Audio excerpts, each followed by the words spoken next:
Hey, what's up, Lee Band? It's Will. And Brandon. And this is the choreo for set 7 or measure 23. As y'all are going to see in just a second, this is some pretty advanced choreo, and if we want to pull it off well, it's going to take a lot of individual effort and practice time. Now, this is the first opening impact and will determine who you are as a band to the judges and to the audience. We will be focusing right now on the first 8 counts as a whole, then break it down count by count.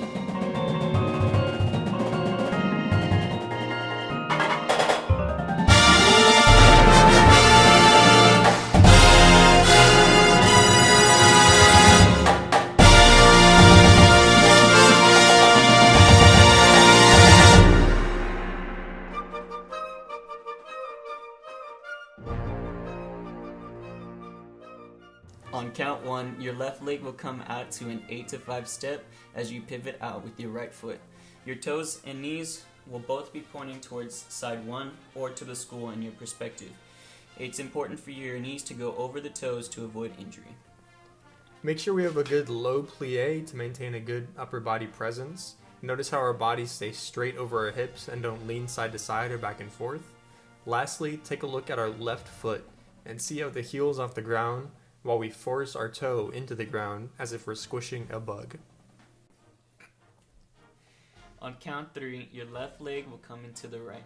Notice how the angle from the right leg stays the same as the right leg comes to meet it in a low plie. You can also see that our knees are still over our toes. The fundamental technique in this is the same as if we're doing a slide. We want our chest flat to the front and we don't want our shoulders favoring one side. On count 5, straighten the right knee as you bring up your left foot to knee level. Notice how we point our left foot. The inside arch of your shoe should be making contact with your knee. It's important to keep your core engaged to help with keeping balance and support your sound while playing.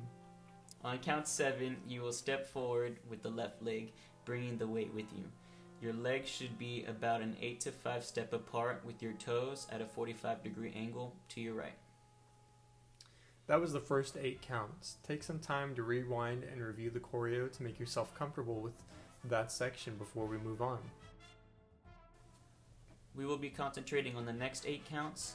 So on count 1, you will bend your right leg into a lunge. It's important to keep the upper body straight up while your back leg bends. Once again, your knees should fall over your toes. On count 3, you're going to shift your weight forward as you lunge over your left leg. The principles for this move are the same as the one prior. The next move will be a 4-count move on counts 5, 6, 7, and 8. You will start off by pushing off your left leg into a rondingeon. A rondingeon is basically drawing a semicircle with your left big toe while keeping the leg straight. You may even drag your foot lightly on the ground if it's more comfortable to you. We're going to go ahead and break down these 4 counts even further. On count 5, you're going to start the rondingeon by moving your left foot back in a circular motion to your left. On count 6, your feet should be shoulder width apart and parallel. On count 7, your left foot will be at a back 45-degree angle from your right foot while maintaining the 8 to 5 step size between them.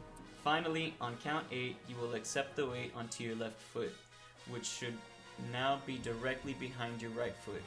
Your body weight should be evenly distributed between your platforms. Next is a 2-4 bar in the music.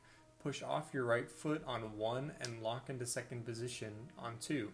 This is the same position we started in for the choreo. The next move is a 4-count move.